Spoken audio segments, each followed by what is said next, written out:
Aku tak pernah menyangka panggilan itu akan mengubah segalanya dalam hidupku.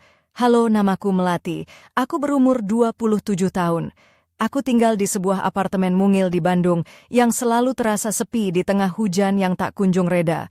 Hidupku selama ini berjalan biasa saja, bekerja sebagai staf administrasi di sebuah perusahaan kecil, mandiri, dan terbiasa menjalani hari-hari tanpa banyak keramaian. Tapi malam itu, sebuah panggilan telepon mengusik ketenanganku, membawa kembali bayangan masa lalu yang selama ini kubiarkan tersembunyi di sudut hati. Aku sedang duduk di sofa, kaki terbalut kaos kaki rajut tebal, yang selalu kucintai karena kehangatannya saat handphoneku berdering. Bukan suara ibu atau sahabatku, Rani, ataupun kurir makanan yang biasanya datang tepat waktu. Nomor yang muncul di layar adalah nomor tak dikenal. Tapi ada sesuatu yang membuatku terhenti. Kode awalnya sama seperti nomor ayahku dulu. Kode telepon rumah di kampung halaman kami di Tasikmalaya. Bahkan setelah bertahun-tahun, aku masih menyimpan nomor itu dalam ingatanku, meski aku sudah menghapus semua kontak lainnya. Rintik hujan di luar jendela tiba-tiba berkurang, seolah alam pun menahan napas bersamaku. Aku mengangkat telepon, dan suara itu, suara ayah, suara yang berbeda, serak, tipis, seperti tergerus oleh rokok dan waktu yang tak terhitung.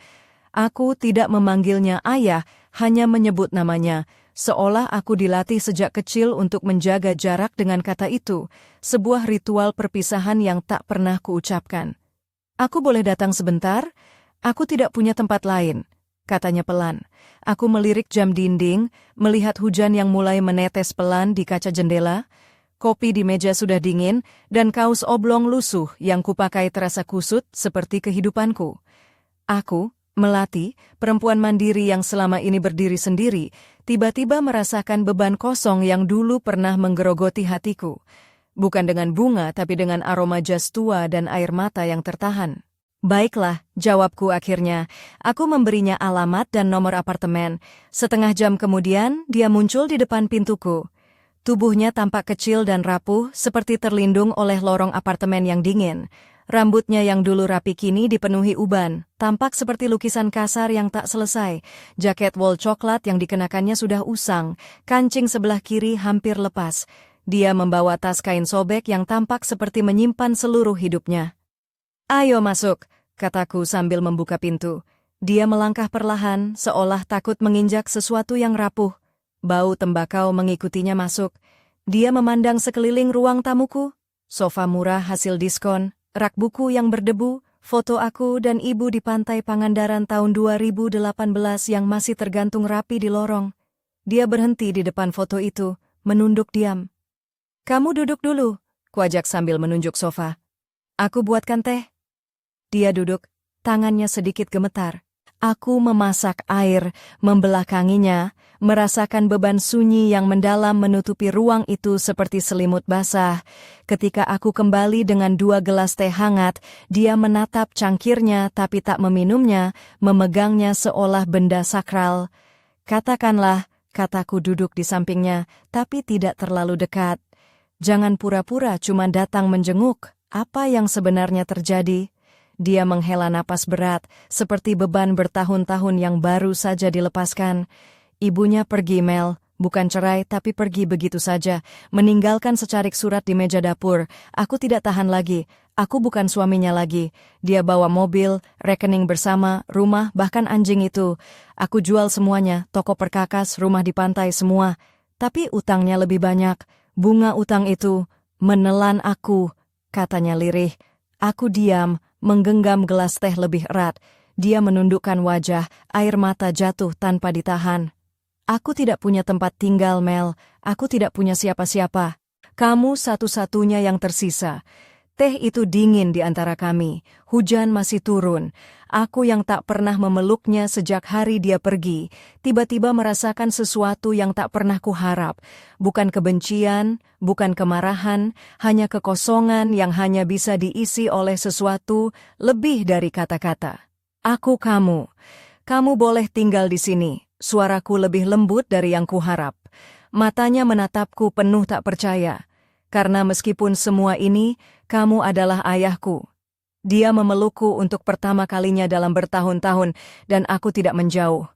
Pelukan itu rapuh tapi kuat, seperti jembatan terakhir yang menghubungkan dia dengan dunia. Aroma jasnya, tembakau, dan sedikit rindu menyelimuti kami. Saat itu aku bukan melati yang mengatur rapat dan membayar sewa dengan tepat, tapi gadis kecil yang dulu tertidur dengan boneka beruang yang dia belikan Natal 2008. Aku tidak menangis, tidak saat itu, tapi sesuatu pecah dalam hati. Bukan kebencian atau kemarahan, tapi rindu yang tak kusadari masih kupegang erat. "Kamu tidak punya tempat tidur?" tanyaku saat dia mengusap mata dengan punggung tangan. Dia menggeleng, wajahnya tertunduk. 2 hari aku di penampungan gereja Santo Lukas, tapi mereka tidak terima pria di atas 60. Katanya karena keterbatasan ruang. Aku sudah 61.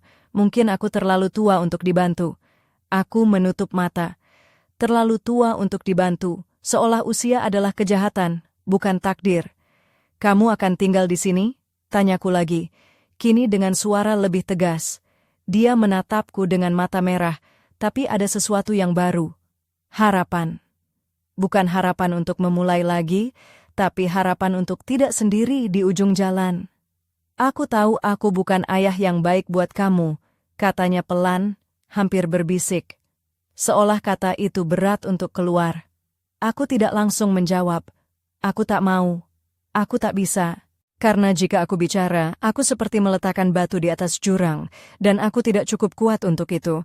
Aku hanya menatap cangkir teh di tanganku. Airnya sudah dingin, permukaan cermin lampu redup di atas, pecah seperti kaca yang retak. Dia terus berbicara tanpa memandangku, kepala tertunduk, jari-jari berdoa. "Aku ayah yang memilih uang daripada senyummu, memilih diam daripada suaramu, memilih keluarga lain, hidup lain, dan saat kamu dewasa, aku lupa kalau kamu masih butuh aku." Matanya kini bersih, seolah air mata telah membersihkan sesuatu yang tersumbat selama bertahun-tahun. "Aku tidak minta kamu memaafkanku, Melati. Aku tidak mau kamu memelukku karena kasihan. Aku hanya ingin kamu tahu aku menyesal telah absen, tak hadir di wisudamu, ulang tahunmu, dan momen penting lain tanpa pesan." Diam yang penuh kata-kata itu bergema di apartemen kecilku seperti napas lama. Aku menatapnya, bukan sebagai pria yang hilang, tapi ayah yang masih ada di balik mata, tangan gemetar, suara patah seperti piring pecah. "Kamu tahu?" kataku dengan suara yang tak bergetar. Aku berdiri, melewati dia perlahan menuju jendela. Hujan mulai mereda, kini hanya bisikan lembut di kaca. Tidak mudah, sama sekali tidak. Berapa kali aku duduk di lantai kamar, ponsel di tangan, mengetik ayah, lalu menghapusnya. Berapa kali aku dengar bel pintu, berharap itu dia, tapi hanya kurir biasa. Aku menoleh, dia menatapku. "Aku tidak akan menutup pintu untukmu, tidak sekarang, aku bukan orang seperti itu." Aku melangkah mendekat, berdiri di hadapannya. "Aku tidak akan memaafkan semua yang kau lakukan, karena memaafkan adalah kekuatan, dan aku tidak punya kekuatan itu. Aku hanya punya rindu, diam, dan surat-surat yang tak pernah terkirim. Tapi aku tidak akan membiarkanmu sendiri, karena walaupun kau tinggalkan aku tetap gadis yang memanggilmu ayah. Dan meski kau lupakan aku masih perempuan yang ingat. Aku tidak bilang aku mencintaimu, belum. Tapi juga tidak bilang tidak pernah lagi. Mungkin itu yang paling penting sekarang." Dia menutup mata, saat membukanya ada sesuatu yang lebih dalam. "Aku tidak pantas mendapat ini," gumamnya. "Tapi sekarang itu tak penting." Aku setuju, tersenyum tipis. Aku menarik tas sobeknya, yang menyimpan sisa hidupnya, dan meletakkannya di dekat pintu kamar belakang. "Besok kau bangun pagi. Ceritakan tentang toko perkakas, hidupmu, semuanya. Aku juga akan cerita tentang aku. Mungkin perlahan kita bisa jadi keluarga lagi." Dia tersenyum, bukan bahagia, tapi lega. Seperti batu berat yang selama ini dipikul akhirnya terjatuh, tanpa kusadari. "Aku tidak tahu harus mulai dari mana," katanya sambil menatap tas itu, seolah itu peta sebuah kehidupan yang tak dikenalnya lagi. 6 bulan kemudian, semuanya mulai beres. Dia tidak tinggal di sini lagi, tapi datang setiap minggu. Bukan hanya untuk sarapan, tapi karena perlahan dia kembali menjadi seseorang yang berarti bagiku. Dia mulai bekerja dengan teman lamanya di toko perkakas. Pulang dengan lelah tapi senyum tulus. Membantu biaya hidup, bahkan menyewa rumah kecil di dekatku. Minggu lalu dia mengirim pesan, "Hari ini aku bicara dengan pelanggan.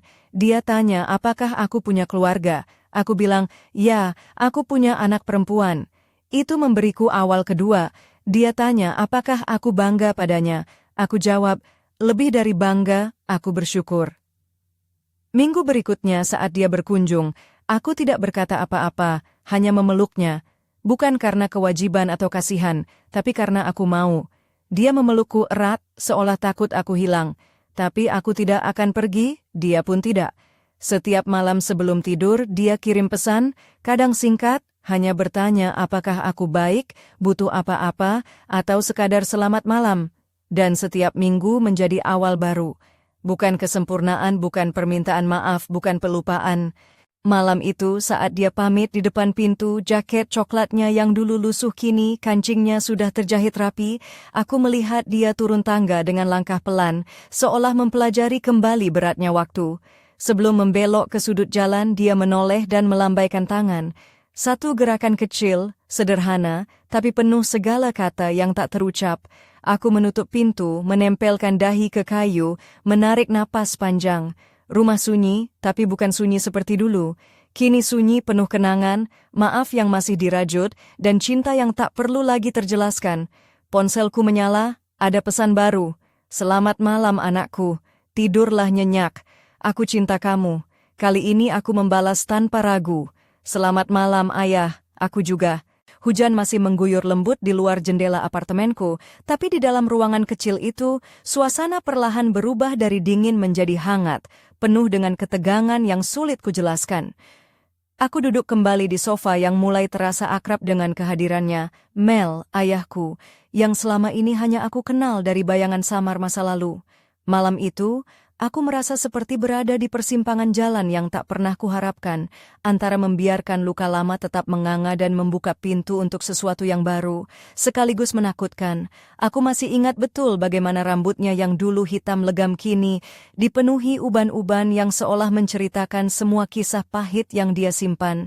Jaket wool coklat yang dikenakannya, dengan kancing yang hampir lepas sebelah kiri, menambah kesan lusuh dan rapuh.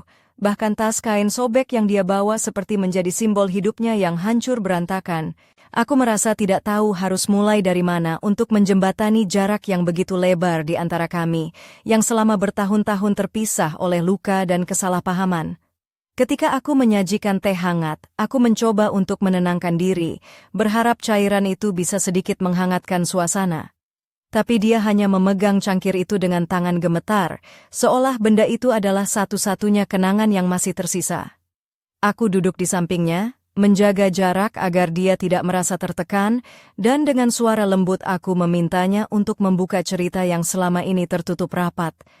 "Aku tidak ingin kamu pura-pura," kataku. "Aku ingin tahu apa yang sebenarnya terjadi."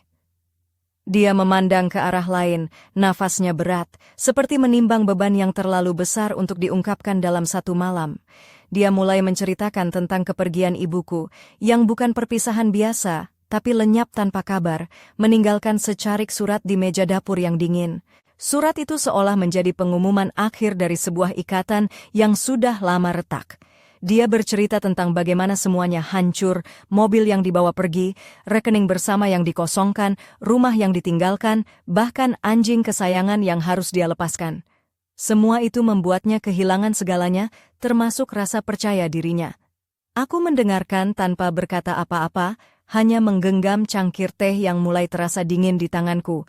Aku merasakan getaran halus dari tubuhnya yang gemetar, bukan karena dinginnya ruangan, tapi karena beban hidup yang tak pernah aku bayangkan sedalam itu. Tangisan yang akhirnya menetes dari matanya membuat hatiku ikut tercekat. Selama ini aku menyimpan perasaan marah dan kecewa yang dalam, tapi melihatnya seperti ini aku menyadari bahwa dia juga manusia yang rapuh dan terluka. Dia mengaku tidak punya tempat tinggal yang layak. 2 hari yang lalu, dia menginap di penampungan gereja Saint Lukas, tapi mereka tak menerima pria di atas 60 tahun. Usianya sudah 61, dan itu membuatnya merasa terlalu tua untuk dibantu, seolah usia adalah sebuah dosa yang harus dihukum dengan kesendirian. Aku menatapnya dengan perasaan hancur. Bagaimana bisa seseorang yang pernah menjadi pelindungku kini merasa tak berharga di mata dunia? Aku bertanya dengan suara yang lebih tegas, "Kamu akan tinggal di sini?" Dia menatapku dengan mata merah yang dipenuhi harapan, sesuatu yang belum pernah kulihat dari dia selama bertahun-tahun. Itu bukan harapan untuk kembali seperti dulu, tapi harapan untuk tidak merasa sendiri di ujung hidupnya. Dia mulai mengakui kesalahannya, betapa dia memilih uang daripada kebahagiaan keluarga, memilih diam daripada mendengarkan suaraku, memilih hidup lain di luar rumah. Kata-katanya seperti pisau tajam yang menembus lapisan dinding tebal di sekeliling hatiku. Tapi aku tidak membalasnya dengan kemarahan. Aku hanya menatap cangkir teh yang kini sudah dingin, memantulkan cahaya lampu yang pecah seperti cermin retak. Aku belum siap memaafkannya. Aku juga belum siap untuk memeluknya karena kasihan. Tapi aku tahu aku tidak bisa membiarkannya sendiri. Di balik semua luka dan kesalahan, dia tetap ayahku. Dan aku masih anak perempuan yang memanggilnya dengan kata itu, ayah. Saat aku berdiri dan melangkah ke jendela, aku merasakan hujan mulai mereda, menjadi bisikan lembut yang seolah mengiringi keputusan yang baru saja kuambil. Aku tidak tahu apa yang akan terjadi selanjutnya, tapi aku tahu malam itu adalah awal dari sesuatu yang besar, meski penuh dengan ketidakpastian. Aku ingin percaya bahwa mungkin, dengan sedikit waktu dan keberanian, kami bisa memperbaiki apa yang pernah hancur. Namun, ada sesuatu dalam matanya yang membuatku sadar bahwa perjalanan ini tidak akan mudah dan luka lama tidak akan sembuh dalam semalam. Aku menoleh dan dia menatapku dengan mata yang kini bersih, tanpa air mata, tapi penuh dengan sebuah janji yang belum terucap. Seperti ingin berkata, aku tidak pantas mendapat ini, tapi aku akan berusaha menjadi lebih baik. Aku mengangguk pelan, tersenyum sedikit, dan berkata dalam hati, kita akan coba ayah, kita akan coba. Aku masih duduk di dekat jendela apartemenku, menatap hujan yang perlahan mereda di jalanan Bandung yang basah, tapi pikiranku terombang-ambing antara masa lalu dan masa depan yang tak pasti. Malam itu terasa seperti titik balik yang aku tunggu-tunggu, atau mungkin aku tak pernah sadar aku membutuhkannya. Mel, ayahku, duduk di sofa yang sama yang dulu hanya menjadi saksi sunyiku, kini menjadi tempat kami mencoba membangun kembali jembatan yang selama ini runtuh. Setelah pengakuannya yang memilukan, aku mulai merenungkan betapa dalamnya jurang yang memisahkan kami selama bertahun-tahun. Aku teringat kembali bagaimana sejak kecil aku terbiasa hidup dengan ketiadaan sosok ayah yang seharusnya menjadi pelindung dan panutan. Dia bukan hanya meninggalkan rumah, tapi juga meninggalkan luka yang aku bawa hingga dewasa.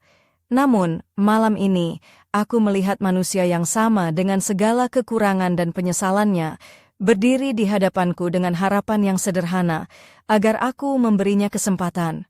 Aku bertanya-tanya, bagaimana mungkin seseorang yang selama ini aku anggap sebagai sosok yang meninggalkanku, bisa kembali dan berharap aku menerima kehadirannya? Apakah aku mampu melupakan semua rasa sakit itu? Dapatkah aku membuka hati yang selama ini keras oleh kekecewaan? Semua pertanyaan itu bergelayut di kepala, tapi aku tahu jawabannya tidak akan datang dalam sekejap. Mel menatapku dengan penuh penyesalan, suaranya yang serak memecah keheningan malam. Dia bercerita tentang hari-hari setelah ibu pergi, tentang bagaimana utang menumpuk, tentang rasa malu dan keputusasaan karena kehilangan segalanya. Aku bisa merasakan betapa berat beban itu menekan dirinya, sama seperti beban yang selama ini aku pendam. Kami diam, membiarkan kata-kata itu mengendap, seperti hujan yang mulai reda di luar. Aku mulai melihat sisi lain dari ayahku, bukan sebagai sosok yang sempurna atau pahlawan, tapi sebagai manusia biasa yang punya kesalahan dan penyesalan. Mungkin selama ini aku terlalu fokus pada rasa sakitku sendiri sampai lupa bahwa dia juga punya cerita yang perlu didengar. Di tengah keheningan itu, aku memutuskan untuk menawarkan tempat tinggal di apartemenku. Aku tahu ini bukan solusi sempurna, tapi setidaknya ini awal. Awal dari sebuah perjalanan panjang untuk mencoba memperbaiki hubungan yang retak. Aku ingin dia tahu bahwa, meski aku masih terluka, aku bersedia membuka pintu, bukan karena kasihan, tapi karena aku masih memanggilnya ayah. Dia mengangguk pelan, seolah tak percaya dengan tawaranku. Ada harapan yang tumbuh di matanya, harapan yang selama ini tersembunyi di balik duka dan penyesalan. Aku tahu ini bukan akhir dari cerita kami, tapi mungkin langkah pertama yang kami butuhkan. Malam itu, aku belajar bahwa maaf bukan hanya tentang melupakan kesalahan, tapi tentang memberi kesempatan kedua dan keberanian untuk memulai kembali. Aku tidak tahu apa yang akan terjadi besok atau bulan depan, tapi aku siap untuk mencoba. Aku siap untuk membiarkan hujan itu membawa pergi semua yang lama dan membuka ruang untuk sesuatu yang baru. Ketika aku menatap ayahku yang duduk di sofa, aku merasakan sesuatu yang asing tapi hangat, sebuah harapan yang tumbuh perlahan di tengah hujan yang masih tersisa. Mungkin pada akhirnya bukan tentang kesempurnaan, tapi tentang keberanian untuk terus mencoba meski terluka. Aku menarik napas dalam-dalam, siap menyambut hari esok dengan segala ketidakpastian dan janji yang belum terucap. Aku masih duduk di sofa yang sama, di ruang tamu apartemen kecilku di Bandung, sementara hujan yang tadi menderas kini berubah menjadi tetesan-tetesan halus yang mengguyur pelan di luar jendela. Malam itu terasa berat, penuh dengan perasaan yang bercampur aduk, kebingungan, kesedihan, dan juga secercah harapan. Aku, Melati, perempuan 27 tahun yang selama ini terbiasa hidup sendiri, kini harus menghadapi kenyataan bahwa ayahku, Mel, yang dulu hilang tanpa kabar, ada di depan mataku, rapuh dan meminta tempat. Setelah tawaranku untuk membiarkannya tinggal di sini, suasana menjadi canggung. Dia duduk dengan tubuh yang tampak lelah, gemetar, dan aku tahu dia membawa beban yang jauh lebih berat daripada yang terlihat. Aku mencoba menyembunyikan kegelisahanku, tapi pikiranku berkecamuk. Bagaimana aku harus membagi ruang ini? Bagaimana aku harus menerima kehadiran seseorang yang selama ini terasa seperti bayangan masa lalu yang menyakitkan? Aku berdiri dan berjalan ke dapur, mencoba menyibukkan diri dengan menyiapkan makanan sederhana. Wangi nasi hangat dan sayur sop yang kuolah perlahan memenuhi ruangan, menciptakan suasana yang sedikit lebih hangat. Aku menyiapkan 2 piring, lalu kembali duduk di depan ayah. Dia hanya mengangguk pelan, sesekali menatap makanan yang kuhidangkan seolah itu adalah sesuatu yang asing baginya. Kami makan dalam keheningan yang berat, tapi keheningan itu tak sepenuhnya sunyi. Ada ruang bagi perasaan yang mulai tumbuh, meski samar dan rapuh. Aku mencoba mengingat kembali kenangan masa kecilku saat ayah masih ada, saat dia masih tertawa dan memelukku hangat. Tapi bayangan itu seolah lenyap tertutup oleh luka yang selama ini kubawa. Setelah makan, aku duduk di sampingnya, mencoba membuka percakapan. "Ayah, aku ingin tahu lebih banyak tentang masa lalu kita," kataku pelan.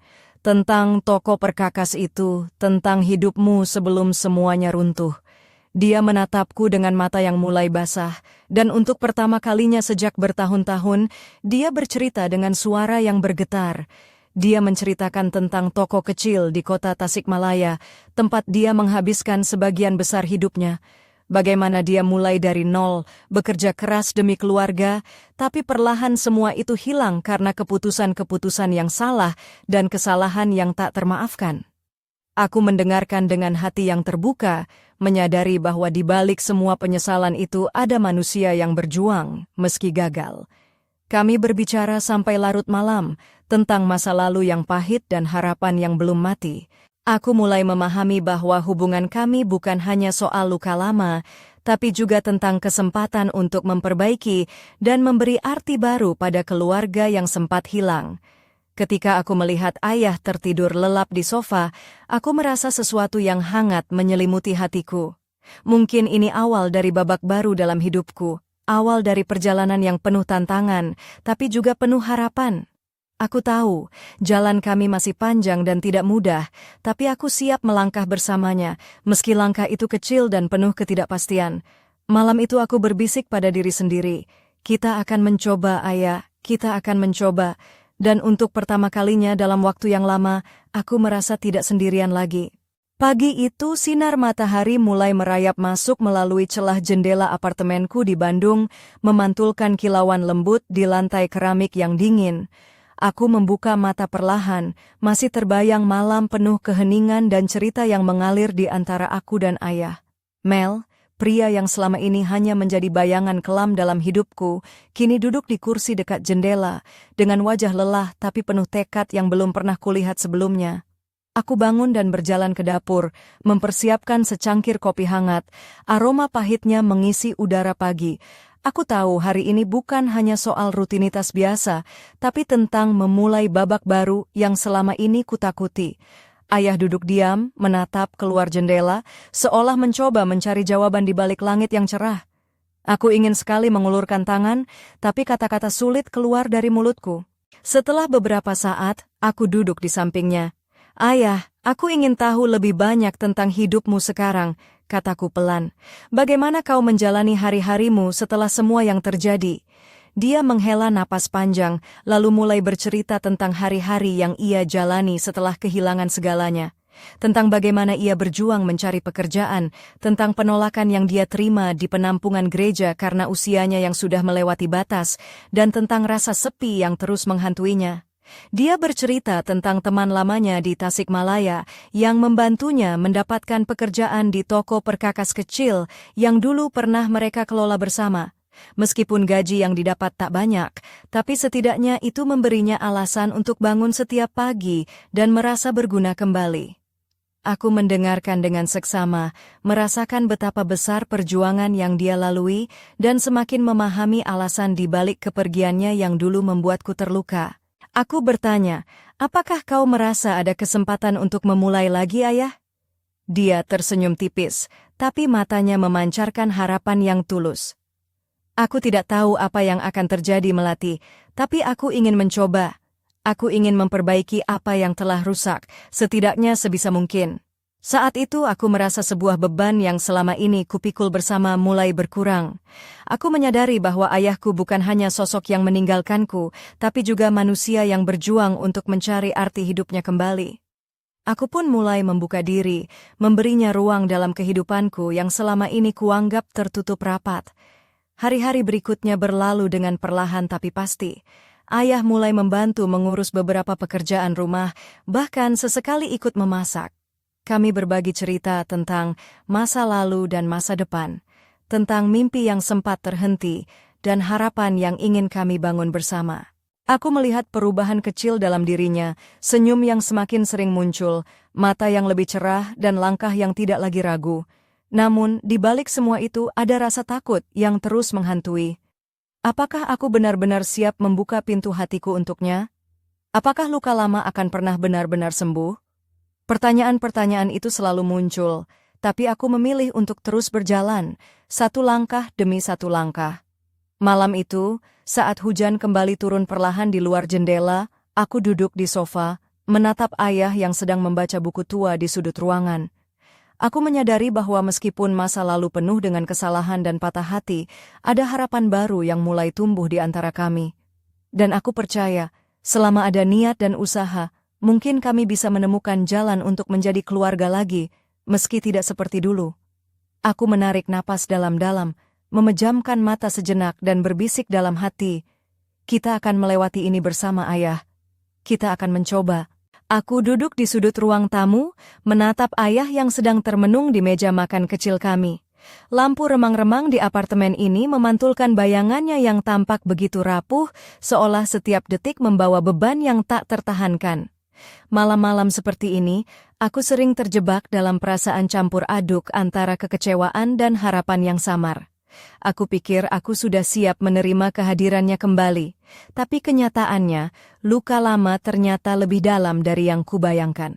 Setiap kali aku melihat tatapan kosong itu, aku diingatkan kembali pada masa kecil yang penuh penantian dan keheningan.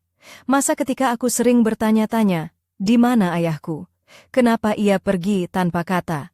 Dan malam ini, semua pertanyaan itu kembali menghantui pikiranku. Aku mencoba berbicara, mencoba membuka pintu hatiku sedikit demi sedikit.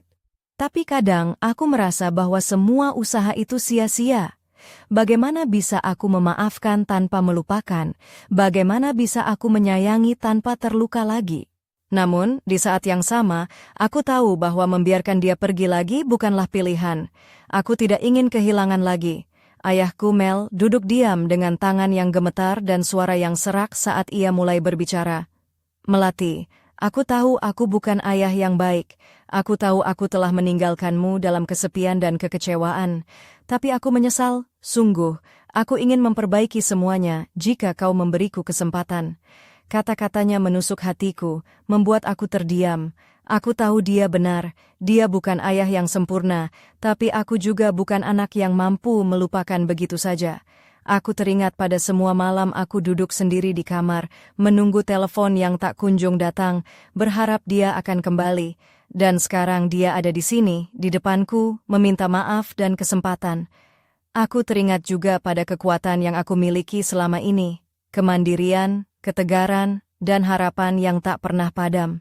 Aku sadar, mungkin inilah saatnya untuk mencoba membangun kembali apa yang pernah hancur, bukan karena aku harus, tapi karena aku ingin. Aku menghela napas panjang, mencoba menenangkan diri. Ayah, aku tidak tahu apa yang akan terjadi nanti, tapi aku bersedia mencoba. Aku juga punya luka yang harus disembuhkan. Kita berdua harus belajar lagi bagaimana menjadi keluarga. Malam itu kami berdiri di ambang perubahan besar dalam hidup kami. Aku tahu perjalanan ini tidak akan mudah, penuh dengan rintangan dan keraguan. Tapi aku percaya, selama ada cinta dan niat, mungkin kami bisa menemukan jalan untuk saling memahami dan menerima. Aku menatap ayahku, melihat kelelahan dan penyesalan di wajahnya, tapi juga secercah harapan yang mulai tumbuh. Aku tahu, ini bukan akhir, tapi awal dari sesuatu yang baru. Sesuatu yang kami bangun bersama, satu langkah demi satu langkah. Aku menggenggam tangannya dengan lembut dan berkata, "Kita akan melewati ini bersama, Ayah. Aku tak akan pergi lagi." Dan di dalam hatiku, aku berdoa agar malam ini menjadi titik balik yang akan mengubah segalanya. Malam itu, ketika aku hampir merasa mulai menerima kehadiran ayah dalam hidupku, sebuah kejutan yang tak pernah kuharapkan menghantamku seperti petir di tengah malam yang kelam. Setelah hari-hari penuh keheningan, aku menemukan sebuah pesan singkat di ponsel ayah yang tanpa sengaja terbuka saat aku membereskannya. Pesan itu berasal dari seorang wanita bernama Ratna dengan kata-kata yang membuat darahku membeku. "Kita harus bicara tentang masa lalu yang belum selesai." Rasa penasaran dan kecemasan langsung merayapi pikiranku. Siapa Ratna? Apa hubungan dia dengan ayah? Dan mengapa pesan itu muncul di saat aku merasa semuanya mulai membaik? Hatiku berdebar kencang, antara ingin tahu dan takut menghadapi kenyataan yang mungkin lebih rumit dari yang kubayangkan. Aku mencoba menahan diri, tapi pertanyaan-pertanyaan itu terus menggema di kepala. Aku tahu aku harus menghadapi ayah dan meminta penjelasan. Namun ketika aku menatapnya yang sedang duduk di ruang tamu dengan wajah lelah, aku ragu apakah aku siap untuk membuka luka lama yang mungkin akan lebih dalam dari sebelumnya. Dengan suara gemetar, aku bertanya, "Ayah, siapa Ratna? Apa yang sedang terjadi?" Dia menatapku lama, seolah menimbang kata-kata yang akan diucapkan. Akhirnya, dengan suara yang penuh beban, dia mulai bercerita tentang masa lalu yang selama ini disembunyikan. Kisah tentang seorang wanita yang pernah menjadi bagian penting hidupnya, tapi juga menjadi sumber konflik dan rasa sakit yang belum selesai. Dia mengaku bahwa Ratna adalah cinta lama yang tak pernah benar-benar pergi, meski dia memilih meninggalkan segalanya demi keluarga yang dulu dia tinggalkan. Hubungan mereka penuh dengan janji yang patah dan penyesalan yang dalam. Pesan itu adalah upaya Ratna untuk menghubunginya kembali, mungkin untuk menuntaskan apa yang dulu tertinggal. Aku merasa dunia seakan runtuh di sekitarku. Semua harapan yang mulai tumbuh perlahan kini dipenuhi keraguan dan kebingungan. Jika ayah masih memiliki masa lalu seperti ini, apakah aku benar-benar bisa mempercayainya? Apakah aku bisa menerima bagian dari hidupnya yang selama ini disembunyikan? Namun, di balik semua kekacauan itu, aku juga merasa ada sesuatu yang harus aku lakukan. Mendengarkan, memahami, dan mungkin memaafkan, bukan hanya untuknya, tapi juga untuk diriku sendiri. Aku tahu ini bukan jalan yang mudah, tapi aku harus berani melangkah ke depan, walau dengan hati yang rapuh. Malam itu, Aku dan ayah duduk bersama, mencoba mengurai benang kusut masa lalu yang tiba-tiba muncul kembali. Kami tahu perjalanan ini belum selesai, dan mungkin akan ada lebih banyak kejutan yang menanti. Tapi untuk pertama kalinya, aku merasa siap menghadapi apapun yang datang selama aku tidak sendirian. Ketika hujan mulai turun lagi, aku menatap ayah dengan mata penuh tekad. Kita harus jujur satu sama lain, ayah. Tidak ada lagi rahasia. Dia mengangguk pelan, dan aku tahu, meski jalan kami penuh liku, kami akan berjuang bersama untuk menemukan arti sebenarnya dari kata keluarga. Malam itu, saat hujan mulai turun dengan derasnya, aku duduk berhadapan dengan ayah di ruang tamu apartemen kecilku. Suasana terasa berat, seperti awan gelap yang menggantung rendah di langit, siap meledak kapan saja. Kata-kata tentang Ratna, wanita yang selama ini tersembunyi dalam bayang-bayang masa lalu ayah, menggantung di udara, tak terucap tapi terasa begitu nyata. Aku tahu, malam ini adalah saat yang menentukan, antara memilih untuk melangkah bersama atau membiarkan segala sesuatunya hancur kembali. Ayah menarik napas panjang, suaranya bergetar saat mulai bercerita lebih dalam. Ratna bukan hanya sekadar masa lalu, Melati. Dia adalah bagian dari hidupku yang pernah sangat aku cintai, tapi juga membuatku tersesat. Kami pernah berjanji akan bersama, tapi keadaan memaksa kami berpisah. Aku memilih meninggalkan dia dan segalanya demi keluarga yang kubangun, tapi aku tak pernah benar-benar bisa melupakan dia. Aku menatapnya dengan campuran emosi yang sulit diungkapkan, marah, sedih, bingung, tapi juga ingin mengerti. "Kenapa kau tidak pernah bilang tentang dia sebelumnya?" tanyaku dengan suara serak. "Kenapa harus aku yang menemukan ini dari pesan di ponselmu?" Dia menunduk, menyesal. "Aku takut kehilanganmu lagi, Melati. Aku takut masa lalu itu akan merusak apa yang kita mulai bangun. Tapi aku sadar sekarang rahasia hanya akan membuat jarak semakin dalam." Aku menarik napas dalam, mencoba menenangkan diri. "Kalau begitu kita harus jujur. Aku ingin tahu semuanya, tanpa ada yang disembunyikan lagi." Dia mengangguk pelan, dan aku tahu bahwa malam ini bukan hanya tentang pengakuan, tapi juga tentang membangun kepercayaan yang selama ini rapuh. Kami berbicara panjang lebar, membuka lembaran-lembaran lama yang penuh luka dan penyesalan. Dia bercerita tentang perjuangan hatinya, tentang rasa bersalah yang tak pernah hilang, dan tentang harapan untuk bisa menebus kesalahan yang pernah dibuat. Aku mendengarkan dengan hati terbuka, walau tak mudah untuk menerima semuanya. Di tengah percakapan itu, aku teringat akan kekuatan yang selama ini kupunya, kemauan untuk memaafkan dan keberanian untuk memperbaiki. Aku tahu meskipun masa lalu ayah penuh dengan kesalahan, aku juga punya pilihan untuk menjadi bagian dari masa depannya. Ketika malam semakin larut dan hujan mulai reda, aku merasakan beban yang selama ini menekan perlahan mengendur. Kami duduk bersama dalam keheningan yang penuh makna, saling menatap dengan pengertian yang baru ditemukan. Aku tahu perjalanan kami masih panjang dan penuh tantangan, tapi malam ini adalah awal dari kejujuran yang sejati. Aku menggenggam tangan ayah, merasakan getaran kecil yang menandakan harapan. Kita akan melalui ini bersama, ayah. Senang ada lagi rahasia, sekada lagi kebohongan. Dia tersenyum kecil, dan aku tahu, meski jalan kami berliku, aku tidak akan berjalan sendirian lagi. Malam itu, aku belajar bahwa cinta dan kepercayaan adalah pondasi yang harus kami bangun, meskipun terkadang harus melewati badai yang paling gelap sekalipun. Dan aku siap untuk menghadapi apapun yang datang, selama aku dan ayah tetap bersama. Malam semakin larut, dan hujan yang tadi deras kini berubah menjadi rintik-rintik halus yang membasahi jendela apartemenku. Suasana di dalam ruangan terasa seperti gelombang emosi yang memuncak, campuran antara kelegaan, ketegangan, dan rasa takut yang sulit diungkapkan. Aku menatap ayah, Mel, yang duduk di depanku dengan tatapan penuh penyesalan dan harapan yang menggantung di ujung bibirnya. Percakapan kami malam itu seolah membuka pintu ke dunia yang selama ini terkunci rapat. Semua luka lama, rahasia yang terpendam, dan penyesalan yang tak terucapkan kini mengalir keluar, membanjiri ruang kecil ini dengan kejujuran yang menusuk jiwa. Aku merasa seolah-olah kami berdiri di tepi jurang yang dalam, di mana satu langkah salah bisa menjatuhkan kami ke dalam kehancuran yang lebih besar. Tapi anehnya, di tengah badai kata-kata dan perasaan yang menggulung itu, aku menemukan kekuatan yang tak pernah aku sadari sebelumnya. Sebuah kekuatan yang datang bukan dari kesempurnaan, tapi dari keberanian untuk menghadapi kerapuhan dan ketidaksempurnaan itu sendiri. Aku merasakan bagaimana setiap detik yang kami habiskan bersama malam itu menjadi jembatan yang menghubungkan dua hati yang lama terpisah.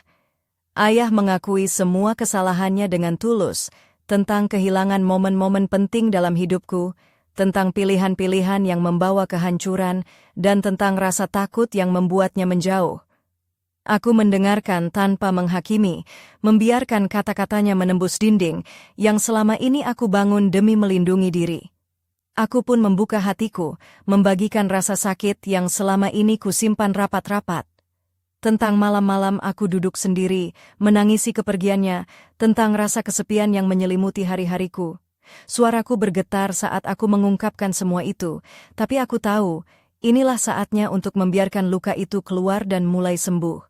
Di puncak malam itu, kami berdua berdiri di ambang sebuah perubahan besar, sebuah titik balik di mana segala sesuatunya bisa menjadi lebih baik atau justru hancur berkeping-keping. Aku merasakan napasku tercekat, tapi juga ada harapan yang mengalir deras di dalam dadaku. Melati, suara ayah lembut namun penuh tekad. Aku tahu aku tidak pantas meminta maaf lagi, tapi aku berjanji akan berjuang untuk menjadi ayah yang pantas untukmu. Aku ingin kita mulai dari nol, membangun kembali apa yang pernah hilang. Aku menatap matanya, melihat ketulusan yang selama ini tersembunyi di balik keraguan dan penyesalan. Aku tahu jalan ke depan tidak akan mudah, tapi malam itu aku yakin satu hal, kami tidak akan berjalan sendirian. Dengan suara yang mantap aku menjawab, aku juga ingin berjuang, ayah. Wongtu akan coba jalani bersama, meskipun harus melewati badai yang paling gelap. Malam itu menjadi puncak dari perjalanan panjang kami, puncak di mana segala rasa yang terpendam meledak menjadi sebuah komitmen baru. Dan aku tahu, setelah malam ini, tidak ada lagi yang sama. Kami telah memulai babak baru dalam hidup kami, penuh dengan harapan, keberanian, dan cinta yang tak tergoyahkan. Pagi menyapa dengan sinar matahari yang lembut menembus tirai jendela apartemenku di Bandung.